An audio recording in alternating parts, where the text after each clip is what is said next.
Did it. Welcome to the Javier Mendez podcast. We are here with Javier Mendez, the great coach, in his kitchen, I think, his top studio. Anyways, I'm trying to throw you off. Hey, listen, we just found out today that Islam Makhachev finally has an opponent. And I'm like, when? Who? Because, I just saw a statement he said that because he was offered a fight to 10 top 10 appointment, people, and they all turned him down. And he says, I'll get there without you. He's like, it's just a bunch of guys trying to bide their time. You were saying this too, but you never say it in those words. I can speak freely because I'm not the humble coach. But what are your thoughts on getting Islam a fight and Well, finally getting? to be honest with you, it's gonna come to the point where, regardless of these guys avoiding him, and I don't think everybody's avoiding him. I just think circumstances prevent him from fighting some of the top guys or the fights they're taking already. Because realistically, I don't think the champion would be afraid to fight him because that's the champ. He's not afraid to fight anybody. I just think that the circumstances prevented him from getting top-notch guys, and they're not willing to risk their position to get a title against such a tough opponent who doesn't have a high ranking, which is Islam's case. So he's correct. He's going to have to pull the Khabib route. Khabib had the same problem. Nobody wanted to fight him. He was too good for his ranking. And so he's in the same boat as Khabib. So it's almost like deja vu for me, They're both in that same category where I honestly feel that Islam will be, the next champion. Against who? I don't care. Just give him the title shot. He's going to win. That's the way I feel about Islam. That's how comfortable and that's how much confidence I have in his ability to become the UFC lightweight champion of the world. I think he's definitely got it. I mean, like we said, even Habib has, endorsed him, and Habib doesn't endorse like 5 or 6 guys. No, this guy. There's only one guy, and that's Islam.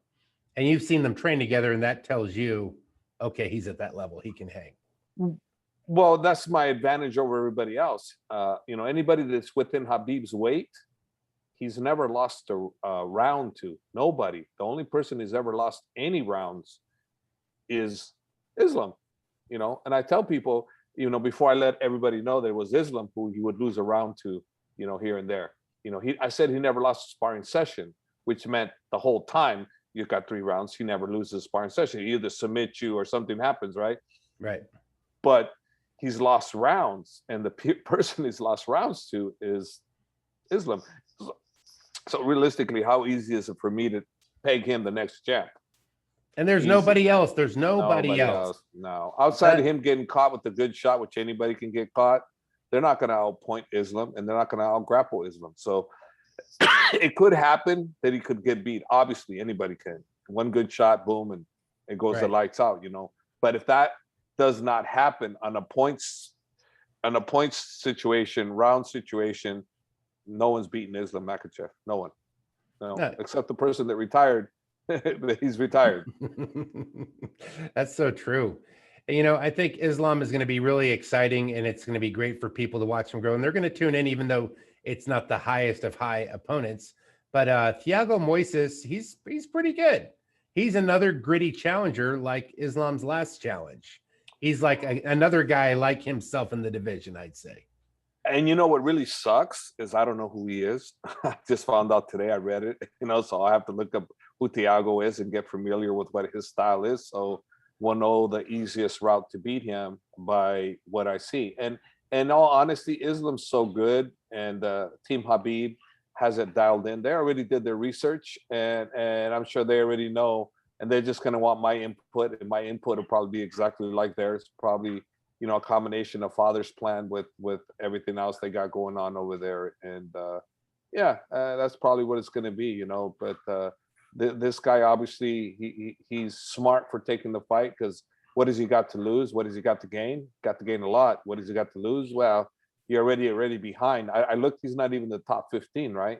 Right. Thiago guy? He's 15-4. He's from Brazil. What's his record? What is in the UFC? And his ranking. I'm sorry, his ranking is not even the. It doesn't show me. It doesn't show me what I'm looking at. Because I saw Drew Dober is the number 15.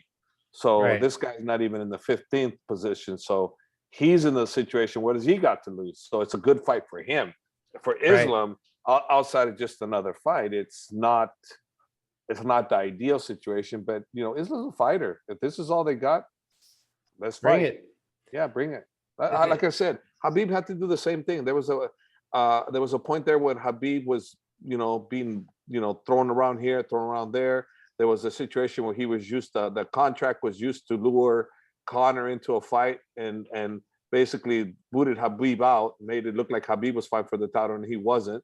That it was just to lure Conor into doing something, et cetera, et cetera. So that's why when Habib was in the ring, he's telling Dana, "Don't bring me no more bullshit contracts, bring me your boy, I'll smash your boy," that type of thing, So yeah, that's why all the bickering was going on. And it was all fun, it was all in business. But the bottom line is, this is the business, and if I had my fighters, I would be protecting them against Islam. I wouldn't want him. If I can have someone like Tony Ferguson, or I can have a Justin Gaethje, to fight my guy, I'm not going to take Islam Makhachev. I ain't touching him.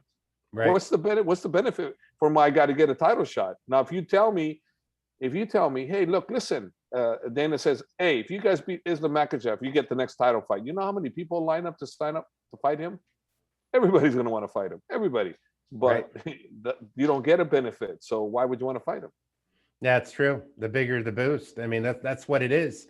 And it's interesting because he's got, such great skill, and he's in the gladiator fights. It's almost like college football where guys are playing some of their best games at their hardest against the people that are the hungriest.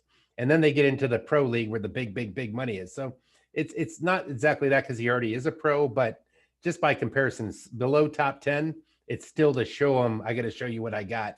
So I get that, beautiful spot in the top 10. I don't know. The guy he's fought beat Alex Hernandez, Bobby Green. Oh, the guy he's about to fight, excuse me. He's beat Alex Hernandez, Bobby Green, and Michael Johnson so far. Both awesome. All three are awesome fighters. So good credentials. Those are good opponents. He beat good guys. Those are world-class world beaters. So no, he's got some good wins under his he's got some good wins. Those are good wins. Yeah, I mean, Michael Johnson helped push Habib to the next level too to get the next action. Oh yeah, Michael Johnson, was doing really well with Habib until we made Habib wrestle with him. Like we were screaming our head off of Habib. Habib wanted to test his stand-up, and this is not the one guy I wanted him to test his stand-up with. Now it's a different story. If Habib wanted to stand with him now, I still wouldn't allow him, but he can easily, much easier. Much easier. Habib's another level now. Level. So this guy is another, he's a wild horse. It should be a great fight. It's a good challenge. This guy's hungry. He's beaten some names. Yeah. Maybe even more than Dober, actually, I think. Well, I know he has beat better names than Dober, but is he tougher than Dober? I don't know.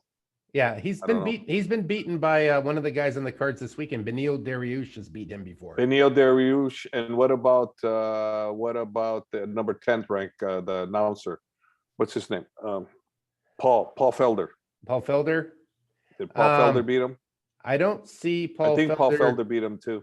Jason Knight, Robert Waterley, Beneil Dariush, and then the last guy that beat him was Damir Ismagulov.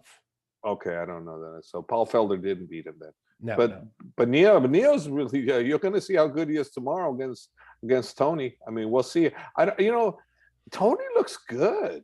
He looks good. His mind looks good. The people around him look good. I don't know, man. I don't know. I was not one to jump the shark on him like everybody else. I say, well, I don't know. We'll see. The last two fights he had, he put himself in a very bad situation. And this situation here, honestly, I don't know. We'll wait and see. But he looks good. He looks really good. I'm kind of excited to see how well he performs. I'm kind of pulling for him to perform well. I'd like to see that. But we'll see. We'll see. I mean, he looks like he's in good hands. His confidence is at a higher level than it was some of the other past two. And it isn't negative. It's all positive. He's not talking about I can do this, I can do that, and I don't need the training part. He's not. No, he's allowing people to guide him. And I don't know. Let's see. But I think it looks good. It looks good. It'll be fun. I mean, Beneil's a tough challenge. He seems pretty calm about it. He didn't seem perturbed by, Tony jabbing him at the press conference.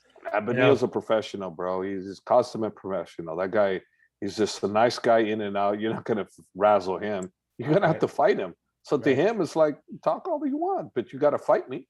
Right. So build it up, do what you got to do. I'm prepared to fight you. I got a good camp, under me. I have good sparring partners. I have a great coach. I'm ready. So let's go. But Neil's been in some tough wars, bro. But I don't know what's going to happen. I'm very curious. I'm very curious. I think they're kind of comparable in size. So it's not like, Tony's usually in a lot of cases, he looked taller, longer range. I believe Tony is taller though, bro. I think Tony is taller, but Neil's not that tall. Oh, okay. I think he might be 5'9", 5'10" at the most. Isn't Tony 5'11" at least? At least 5'11"? He looked like he was. I'll double check real quick. Yeah, check, because he was training with us in the Apex, because he's with Ali, Benil, and they was training with us. He didn't look that tall. He might have been shorter than me, if not my height. And I know Tony's taller than me. Tony Ferguson. It's 5'11". He's 6 feet tall. That's why he seems so tall. Okay. He's 6 feet Tony's tall. 6 foot. Okay. And then Benil is 5'10". He is 5'10". Yep. Okay. Yeah. That's where he's at. So Tony's taller. Yeah, Tony's taller. Yeah. Benil's coming off beating Diego Ferreira, Scott Holzman, Drakkar Klose, Frank Camacho, and he beat Drew Dober. And he beat him with an armbar submission. So he's pretty good, Benil. Yeah, no, Benil's good. He's no joke. He's not a dark horse either. People think he's a dark horse. He's not a dark horse. He's a contender. Right. And then Tony's coming off of 2 losses, Gaethje and Oliveira. But come on, that's like those are under circumstances that are different, though. Right, those are different circumstances. I'm sorry, but Tony put himself in a very bad situation when he cut weight when he didn't need to cut weight, and then a month or whatever later he cut weight again, so he didn't get his body to recover. So I think that was bad. Number one. Number two, he tried to change too many things. I think his head wasn't in the right place. I don't know. I know people saying, "Oh, he's done. He's done." I'm not one of those that are saying that. I don't know. Let's see. Let's see what happens. Let's see if he gets destroyed again, which I'm not saying it won't happen. I don't know. I'm just saying, let's see what happens. Because I don't believe he's done. I don't believe he's done. Well, now for the main card, right? So I mean, let's go back to that. If you had to pick, could you pick between those two? I mean, you like Benil, Tony was an opposition, but it's not about who you like. If you had to win a Bitcoin on this, who would you pick? It's like you have to pick. It's a tough pick. I don't know. See, he won't give me that one. I don't know. I don't know who I would go with. It's a tough pick. I think we're gonna find out. My personal feelings. We're gonna find out if Tony is 100, like you're looking at. He's pretty unstoppable. If he's 100, like the Tony that fought Cowboy, I take Tony. Yeah. I don't know. So I don't know what Tony's going to show up. So I don't know. If there's something missing, if it hasn't all caught up, all the retraining, all the regrouping with the right guys and the guidance. He looks good, man. He looks good. His mind looks sharp. He looks fresh. He's witty. He's not saying stupid stuff. He's saying funny stuff. I don't know, man. Tony looks good. He looks focused. See. Yeah, we'll see. Benil's no walk in the park. So no, this is a real challenge. Benil's a real challenge for anybody. You take him, you think he's an easy challenge. Good luck, because that guy's a real contender. So he's a sleeper. You think he's going to go slow, but he's going to. Wouldn't necessarily call him a sleeper because he's fought enough times. He's the real deal. That's the bottom line. Benil he can beat anybody. Yeah. Don't sleep on him. So I guess if you want to call him sleeper because I said don't sleep on him, go ahead. But I think we'll know in the first few minutes we'll be able to call which way it's going to go. But it might go all 3 rounds. Who knows? I don't know. I have a feeling. Just my thoughts. I just know it could be a very exciting fight. I don't see it being boring. I don't actually have Tony Ferguson ever thrown a boring fight. I don't think so. Never. I don't think so. He's exciting. He's exciting. Great to watch. Yeah, I like watching Tony fight. He's a good fighter. See, even Habib's coach likes to watch you fight, Tony, if you're watching this, just so you know, okay? Anyways, here we go. We got Oliveira versus Chandler. Very interesting matchup. This is, we're not pushing it so much as Bellator versus the UFC, but it kind of is. I mean.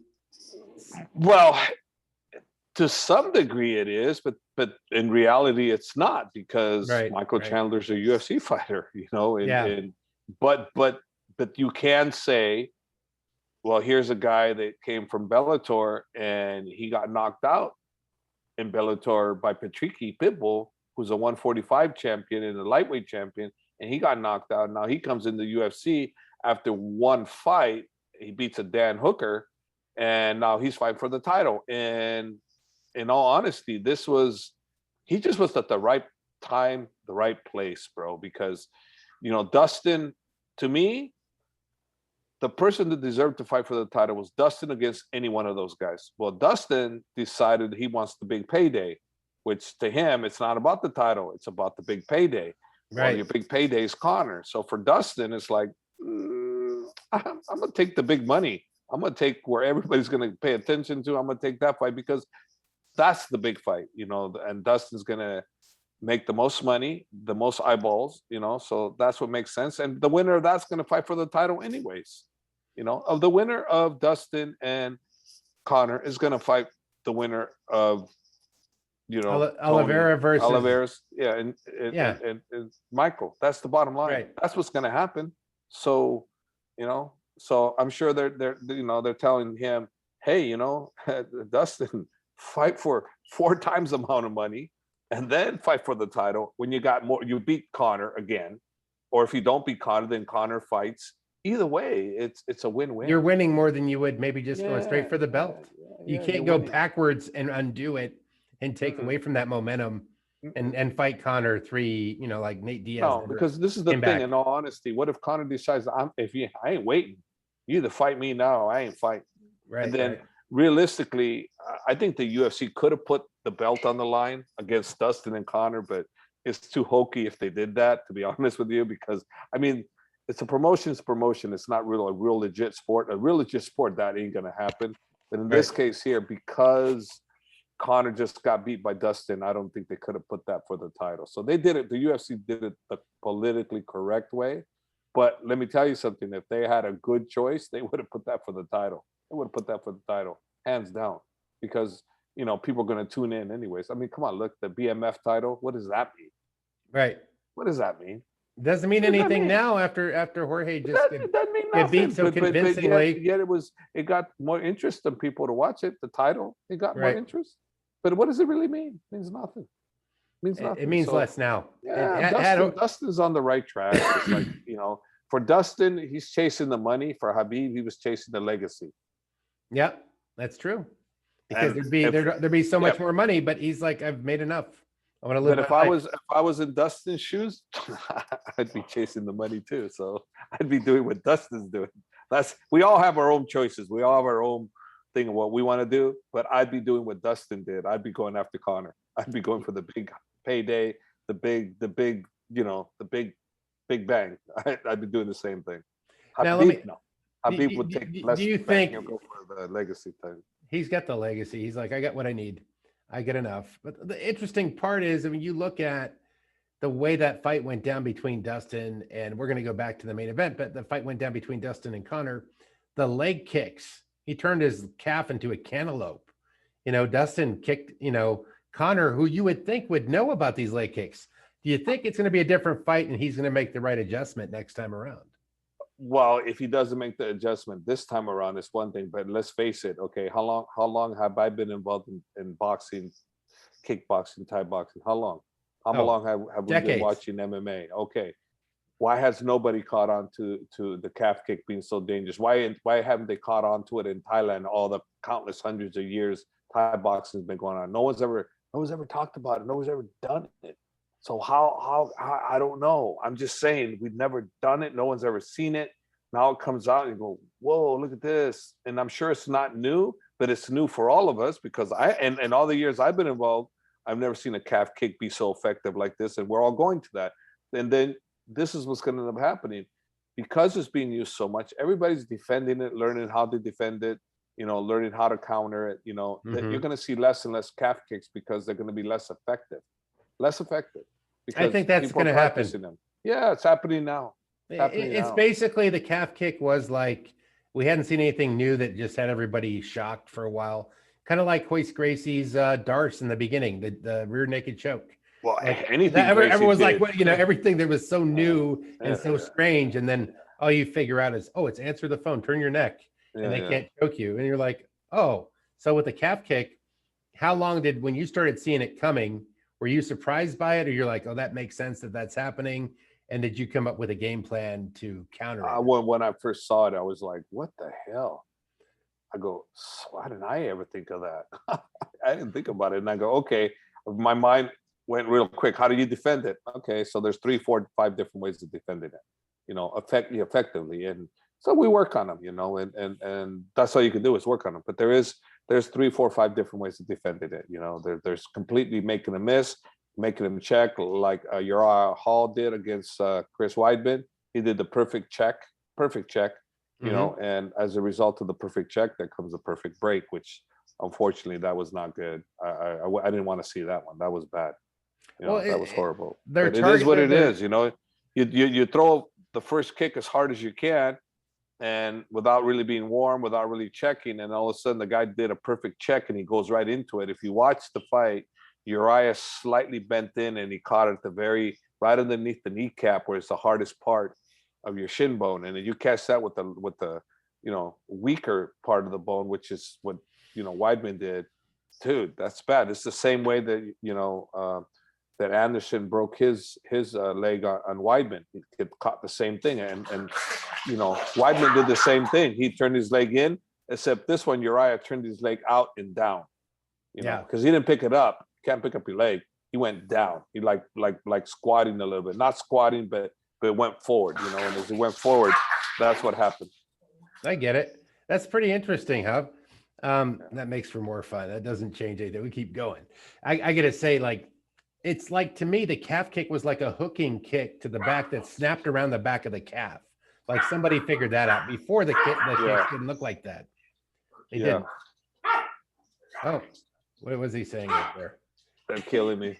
They're not so bad. But okay, let's talk about the main event. Chandler versus Oliveira. Do you have a favorite in this one?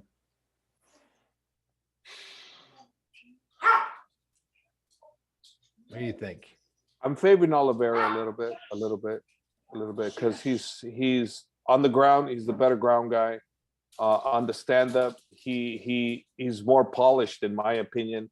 Michael is going to come with power. He hits very hard. He's going to come with pressure.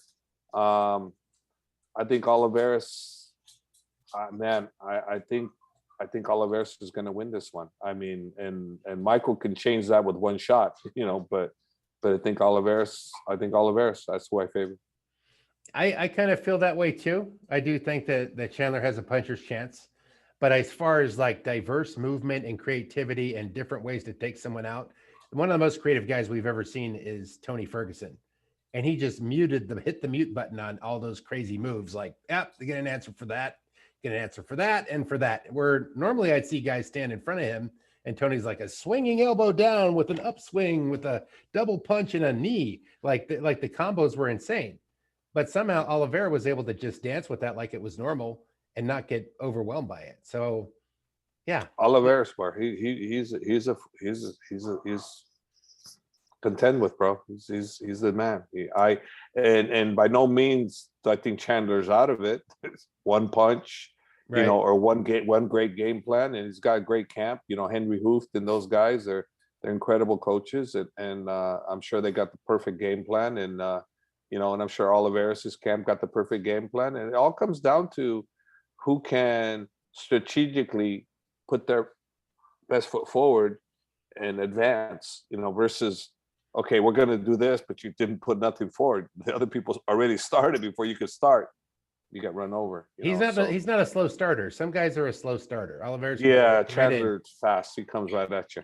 He's going quick from the gate, and so so is Oliveira though. He's not going to sit there where like the last. It's an interesting fight. We'll see. I mean, I think Oliveira's, but I could definitely be wrong. 100% be wrong on that one. I could be. I don't know who's going to win between Tony and Darush, but I'll pick Oliveira very slight. Yeah, not major, it's not pretty, by major shot. It's a pretty good challenge. It's not just so dominant, but if you think like if I had those tools or these tools, this guy probably can figure it out a little better. That's what I see. I think he's got more moves. Yeah. I think, you know what? He came in there, some of the press conference. He looked like a hitman, dude. He looked like a hitman, like a mob hitman. Like he looked like a killer in his suit, the way he carried himself and his energy. Like he was there to take out a mission. And that's what I got from that whole thing. Yeah. So you're going to be checking those out tomorrow? Yeah. Check it out. Let's fizz out. These guys are killing me. Oh, we got it. Well, listen, I want to say thank you to Jacob CBD for sponsoring our show. Check them out at jacobcbd.com. They're, one of your favorite things. They're great for recovery and everything, right, Up? No, I've been using them for sleep, bro. Fantastic, unbelievable. I've tried the other CBDs, and Jacob said, no, Hob, you got to try my CBD. It's got something else in them besides CBDN, I think, is what it is. Something. I don't know what the hell that is. I don't know what the ingredients. All I know is this. All I know is this. I've been taking it, and it's been working for my sleep. And I used to take sleep aid. I take sleep aid, and it's been working, bro.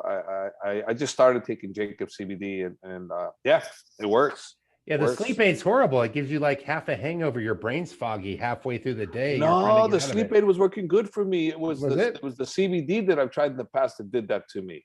Really? Yeah, the CBD did that to me. Not the sleep aid. I sleep great with sleep aid. No, the CBD did that to me. Give me the headache and the fogginess. And I thought Jacobs was going to do that to me, and it didn't. And I was like surprised, and I'm like, huh? Yeah, you got to get the right blend. You can get the wrong stuff that'll just send you in. I don't know. Right? I just know Jacobs works, and I'm taking it. I'll continue to take it. As long as it continues to work, I'll continue to take it, and it's working. And there's more products coming, and it's a great product. Jacob, he cares about his product, and he does everything he can to make it the best it can be. And obviously, he's told me these chews were the great for sleep, and I'm like, okay. We'll see. Yeah, we'll see. And then while I was with him in Vegas 3 weeks ago, he showed me this testimonial he got from some lady that her dog ate a bunch of rocks. She ate a bunch of rocks, like 18, 19 pebbles of rock. They took it to the veterinarian. Veterinarian said it was going to cost $3,000 to take the rocks out. The lady didn't have that kind of money. She couldn't see paying that kind of money. And she's saying, well, while the family was saying goodbye to the dog, that the poor dog was in pain, they gave him some Jacob CBD chews. And they thought that the dog would be a goner at some point or another. And that's what the vet said. Who knows? Maybe the vet was wrong. Maybe wrong diagnosis. Who knows? They've been wrong before. But the bottom line is, she said the next day that the puppy pooped out 7 rocks. So wow. She was like, wow. So she gave the puppy more CBD and more rocks. And in 2 days, completely pooped them all out. All of them. Now, who knows if the puppy wouldn't have pooped them out on his own? Maybe that's possible. But we do know this. The Jacob CBD relaxes you. We do know that. We do know that. We do know that it takes inflammation down. They do relax you. They are known to help dogs and animals relax. We do know that for a fact. So did that create this for the dog to be able to do what he did? Who knows? Just know that he did it. Just know he got a testimonial on that. And I know I'm using it, and I know I'm telling the truth. You're sleeping good. You have trouble sleeping as long as I've known you. I have insomnia, dude. It's me too. I have major problems. It's not. I have major problems sleeping. Major. So I've been using the Jacob CBD, and it's been working. More people have that problem than you realize. I learned that in the health club business. I know you're in the MMA gym business, but when I worked in the health club, I'd ask people, you stay up really late at night and you think your neighbors are sleeping, when you're walking around at 2 a.m. and the windows are all dark. They go like, yeah. I go, because they're walking around their bed too. They're awake too, just so you know, the lights aren't on. Yeah, it sucks. That's true. But what about also the other benefit of CBD before I cut out here? You use it for pain relief because joints and stuff, right? Yeah. Have you been using any tinctures or any of the other stuff? Or are you still waiting to try that out? I've been using the other CBD that I've had. I haven't used anything of Jacob's other than the chews for sleep. That's the only one I got. And he's gonna send me more stuff, and let's see what happens when I try that stuff, or I have my fighters try it and see what they think. But right now, I've used the CBD for sleep, and now that I know how good it is for me and how it gets me relaxed, I'm not going to stop using them. I just told them, please send me some more. So, yeah. That's awesome. Well, that's Yeah. our new sponsor, everybody. And thanks for tuning in and enjoy the fights tonight. We should be letting this go in the morning. Thanks for coming on, Hav. Really All appreciate right. it.